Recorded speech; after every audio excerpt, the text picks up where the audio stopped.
আসসালামু আলাইকুম ওরহমতুল্লাহ। বেসিক কম্পিউটার কোর্সের এই পর্বে সবাইকে স্বাগতম। আজকের পর্বে এমএস ওয়ার্ডের আরও কিছু গুরুত্বপূর্ণ বিষয় নিয়ে আলোচনা করব। বিগত পর্বে আমরা ইনসার্ট মেনুর অধীনে টেবল অপশন নিয়ে আলোচনা করেছি। আজকের পর্বে বাকি অপশনগুলো দেখে নিব। টেবল অপশনের খুঁটিনাটি বিষয় নিয়ে আমরা দুটি পর্ব করেছি, আপনারা চাইলে দেখে আসতে পারেন। আজকের পর্বে আমরা ইনসার্ট মেনুর অধীনে পিকচার অপশন নিয়ে আলোচনা করব এবং cover page, blank page, page break নিয়ে আলোচনা করব। চলুন আমরা শুরু করি। প্রিয় ভিউয়ার্স, আপনারা দেখতে পাচ্ছেন ইনসার্ট মেনুর অধীনে পেজ অপশনের মধ্যে রয়েছে cover page, blank page, page break, এরপরে রয়েছে টেবল, এরপরে রয়েছে পিকচার। আমরা পিকচার নিয়ে আলোচনা করব। তার আগে আমরা দেখে নিব কভার পেজের কাজ কি, ব্ল্যাঙ্ক পেজের কাজ কি, পেজ ব্রেকের কাজ কি। কভার পেজের কাজ হচ্ছে একটি ডকুমেন্টের প্রথম পেজটা ডিজাইন করা। অর্থাৎ আপনি একটি শীট তৈরি করছেন, আপনার শীটের প্রথম পেজটা একটা ডিজাইন হবে। যেমন আমরা যদি কভার পেজ এখানে ক্লিক করি, দেখেন এখানে অনেকগুলো অপশন দেওয়া আছে, অনেকগুলো ডিজাইন দেওয়া আছে, অর্থাৎ অনেকগুলো ফরম্যাট ডিফল্টভাবে দেওয়া আছে। আপনি চাইলে আপনার মতো করে নিত্য নতুন কভার পেজ তৈরি করতে পারেন। এজন্য আপনাকে শেপের কাজ ভালোভাবে জানা লাগবে। আমরা যদি প্রথম লাইনের 3 নাম্বার পেজে ক্লিক করি, তাহলে আমরা দেখতে পারবো যে এটা একটি ফরম্যাট। যেমন এখানে কি কি কাজ রয়েছে, এখানে 3টি শেপ রয়েছে, 3টা শেপের 3টা কালার দিয়ে একটি কভার পেজ তৈরি করা হয়েছে।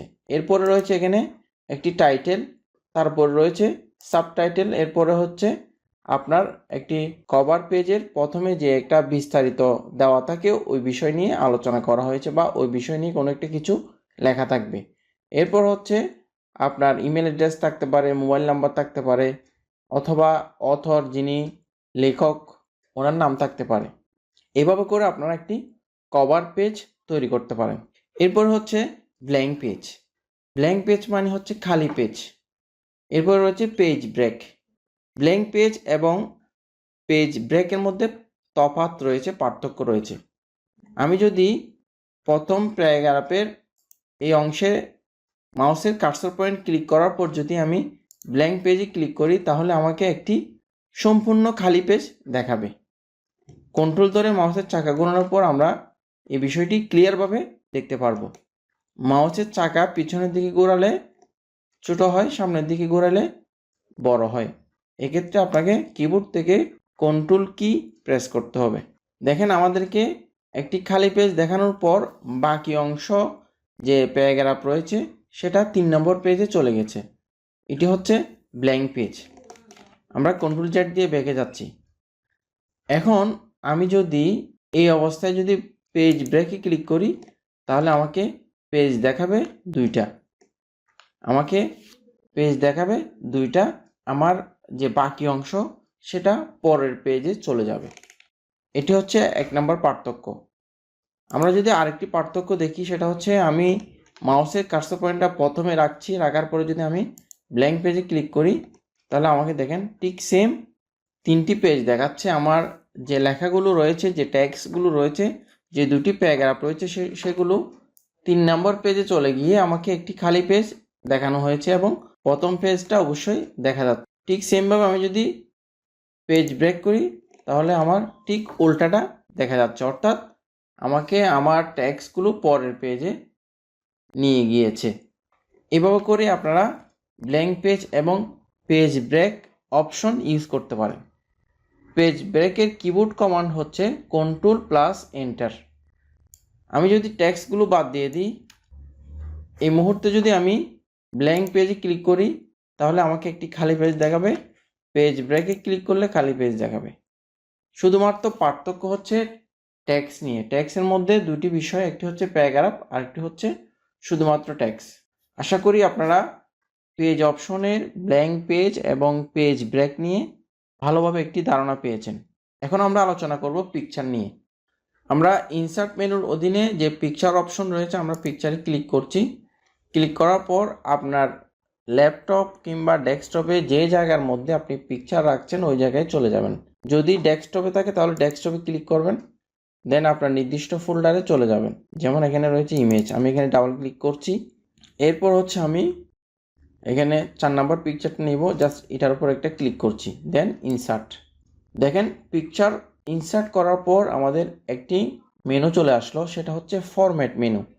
আমরা যদি ট্যাবলের কাজ করে থাকি তাহলে অবশ্যই আমাদের ধারণা থাকবে ট্যাবল নেওয়ার পরে আমাদের দুটি মেনু অতিরিক্তভাবে চলে আসছে। ঠিক সেমভাবে পিকচার নেওয়ার পরে আমাদের একটি অতিরিক্ত মেনু চলে আসছে, সেটা হচ্ছে ফরম্যাট। আমাদের অবশ্যই সব সময় জানা প্রয়োজন হবে যে যখন পিকচার ইনসার্ট করব তখন আমাদের প্রথমে একটি কাজ করতে হবে, সেটা হচ্ছে র্যাপ টেক্সট।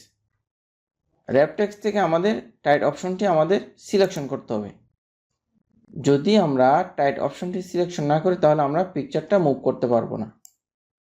এখন যেভাবে মুভ করছি সেটা আমরা মুভ করতে পারবো না। দেখেন আমরা কিভাবে পিকচারটা মুভ করছি, মাউসের লেফট বাটন দিয়ে এভাবে ড্র্যাগিং করে যে কোনো জায়গায় আপনি পিকচারটা নিয়ে যেতে পারবেন এবং প্রত্যেকটা কর্নার পয়েন্ট সিলেকশন করে এভাবে ছোট বড় করতে পারবেন। আচ্ছা, এরপর হচ্ছে আমরা একেবারে শুরু থেকে আলোচনা করি, এটা হচ্ছে রিমুভ ব্যাকগ্রাউন্ড। আপনি যদি ছবির ব্যাকগ্রাউন্ড রিমুভ করতে চান নির্দিষ্ট একটি জায়গা রেখে, এক্ষেত্রে আপনি রিমুভ করতে পারেন। বর্তমানে যেভাবে প্রযুক্তি আপডেট হচ্ছে আমাদের এই অপশনটির খুব একটা প্রয়োজন নেই। তারপর আমি দেখাচ্ছি রিমুভ ব্যাকগ্রাউন্ডে ক্লিক করলে আপনি এখান থেকে সিলেকশন করতে পারেন যে মার্ক অ্যাক্সেস টু কিপ। আপনি আপনার নির্দিষ্ট পয়েন্ট সিলেকশন করে এটাকে কি করবেন, রিমুভ করবেন।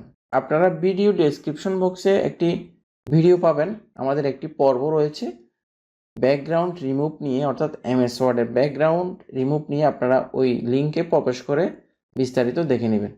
এরপর রয়েছে কারেকশন। আমরা কারেকশনে ক্লিক করলে কি দেখতে পাচ্ছি, অনেকগুলো অপশন দেখতে পাচ্ছি। আপনি আপনার ছবিকে কন্ট্রাস্ট ব্রাইটনেস দিয়ে ভালোভাবে একটি রূপ দিতে পারবেন। দেখতে পাচ্ছেন এখানে অনেকগুলো অপশন রয়েছে, এক একটা অপশন এক একটা কারেকশন এক একভাবে রূপ দিচ্ছে। এরপর রয়েছে পিকচার কারেকশন অপশন। আপনি চাইলে এখান থেকে আপনার ইচ্ছা মতো আপনি কারেকশন করতে পারেন। এখানে কন্ট্রাস্ট ব্রাইটনেস রয়েছে, আপনি চাইলে এটাকে পরিবর্তন করতে পারবেন। দেখেন এটা একটা পরিবর্তন হয়ে গেল। আপনি চাইলে পূর্বের অবস্থায় যদি যেতে চান তাহলে রিসেট অপশনে ক্লিক করলে তাহলে পূর্বের অবস্থায় চলে যাবে। এরপর রয়েছে কালার। আপনি এখান থেকে কালারের বিভিন্ন অপশনগুলো ইউজ করতে পারেন। দেখেন এখানে কালার টোন, কালার স্যাচুরেশন, তারপর হচ্ছে রিকালার। অনেক সময় আমাদের ব্ল্যাক কালারটা দিতে হয় যাতে আমাদের প্রিন্টের মধ্যে ঠিক সেম ব্ল্যাকটা চলে আসে। এভাবে করে আপনারা এই অপশনগুলো ট্রাই করে দেখতে পারেন। এরপর হচ্ছে আর্টিস্টিক ইফেক্ট, এক একটা এক একভাবে রূপ দিচ্ছে, আপনারা প্রত্যেকটা এভাবে ট্রাই করবেন। এরপর রয়েছে চেঞ্জ পিকচার। আপনি এই পিকচারের জায়গায় অন্য একটি পিকচার নিয়ে আসতে পারেন। জাস্ট চেঞ্জ পিকচারে ক্লিক করবেন, দেন ওয়ার্ক অফলাইন। আপনি এখান থেকে এই ইমেজটাকে সিলেকশন করে জাস্ট ইনসার্টে ক্লিক করলে অটোমেটিক সেটা চলে আসবে। আপনার প্রথমে যে পিকচারটা ছিল ওই পিকচারের জায়গায় সেকেন্ড যে পিকচারটা আপনি চুজ করছেন সেটা অটোমেটিকলি চলে আসবে। আপনি এখান থেকে রিসেট দিতে পারেন। যেমন আমরা যদি কোনো স্টাইল অ্যাপ্লাই করি, এখানে অনেকগুলো স্টাইল রয়েছে। যেমন যে প্রথমে আমরা একটা একটা করে দেখি, যে এটা এভাবে, এটা এভাবে, এটা এভাবে দেখাবে, এটা এভাবে দেখাবে।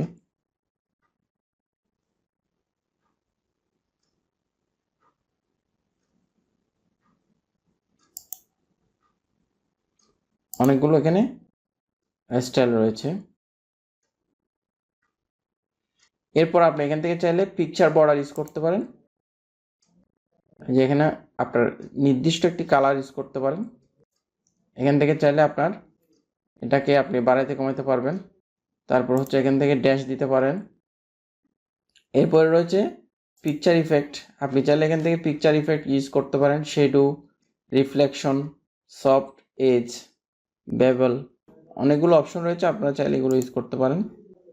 3D ইউজ করতে পারেন।